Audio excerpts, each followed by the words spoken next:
the Trump administration is working on a nuclear weapons policy that is intended to mark a decisive end to the era of post-Cold War disarmament, by bolstering the U.S. arsenal and loosening the conditions under which it would be used.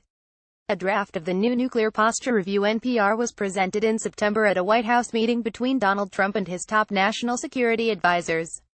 Congress and U.S. allies have been briefed on the progress of the new draft. The document is still being debated, with a target for completion by the end of this year or the beginning of next. Among the new elements under consideration are a low-yield ballistic missile intended primarily to deter Russia's use of a small nuclear weapon in a war over the Baltic states, a sea-launched cruise missile, a change in language governing conditions in which the U.S. would use nuclear weapons, and investments aimed at reducing the time it would take the U.S. to prepare a nuclear test. Trump has frequently voiced his intention to build up the U.S. arsenal. According to one report, he was outraged at a meeting with military leaders in July when he was shown a downward-sloping graph of the U.S. weapons stockpile since the Cold War, and had to be talked out of ordering a tenfold increase. The White House denied the report, but it has repeatedly made clear it aims to adopt a more aggressive nuclear stance. "You can be assured that our administration is committed to strengthen and modernize America's nuclear deterrent," Mike Pence, the vice president, said on Friday on a morale-boosting visit to Minot Air Force Base in North Dakota, home to Minuteman III intercontinental ballistic missiles and B-52 strategic bombers. "History attests the surest path to peace is through American strength." Mike Pence. History attests the surest path to peace is through American strength. There's no greater element of American strength, there's no greater force for peace in the world than the United States nuclear arsenal. Like much else about Trump's presidency, the new policy is aimed at erasing the legacy of his predecessor. Barack Obama began his administration with a major speech in Prague in April 2009, committing the U.S. to disarmament and the eventual elimination of nuclear weapons globally.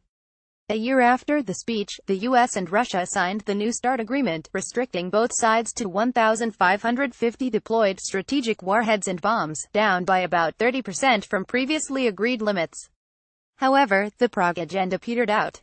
Aspirations to cut the strategic stockpile by another third, unilaterally if necessary, were abandoned in the face of congressional resistance, North Korea's growing nuclear weapons program, and worsening relations with Russia. In February, Russia was reported to have deployed a new ground-launched cruise missile that the U.S. said violated the Intermediate-Range Nuclear Forces INF treaty signed in 1987 with the aim of reversing the nuclear buildup in Europe. The alleged violation brought calls from defense hawks for the U.S. to respond in kind. Trump officials presented as yet another sign of the failure of Obama's policies. On Thursday, Christopher Ford, special assistant to the president on weapons of mass destruction and counterproliferation, told a meeting on nuclear threats organized by the Plowshares Fund the traditional post-Cold War approach of seeking to demonstrate disarmament bona fides by showing steady numerical movement towards elimination, while trying to avoid steps that could actually undermine U.S. national security, has largely run its course and is no longer tenable, especially given evolving security conditions.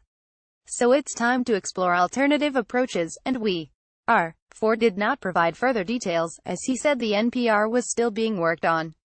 Several sources briefed on its progress said elements under consideration include a low-yield ballistic missile, possibly using the Trident D5 missile but using only the first fission part of its twistage warhead. Bringing back nuclear Tomahawk sea-launched cruise missiles, which were dropped from the arsenal in 2013. Reducing the lead time the U.S. would need to resume nuclear testing from its current level of 3 years.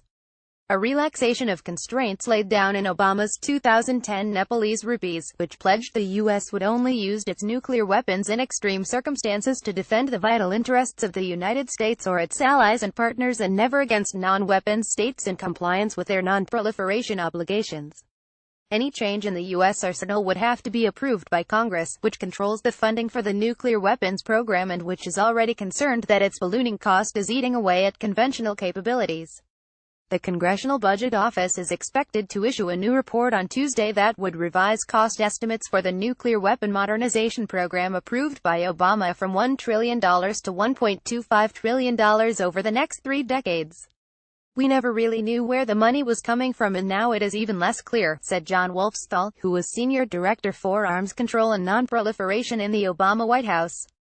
There will also be particular resistance to anything in Trump's NPR, like the low-yield missile, that is seen as representing a new nuclear capability. On the grounds that any such innovations risk setting off a new arms race, the Obama administration enshrined a bipartisan consensus on what were called the three no's of weapons doctrine: no new nuclear warheads, no new military missions, and no new military capabilities for existing weapons. Some critics argued that some enhancements made to U.S. weapons in the Obama era were in a gray area. Adam Mount, a nuclear weapons expert at the Federation of American Scientists, said the developments under consideration by the Trump administration go much further. Mount said when a new procurement plan affords U.S. strategists new options, that's when it starts to transform the arsenal, and that's when it takes us on the road to an arms race.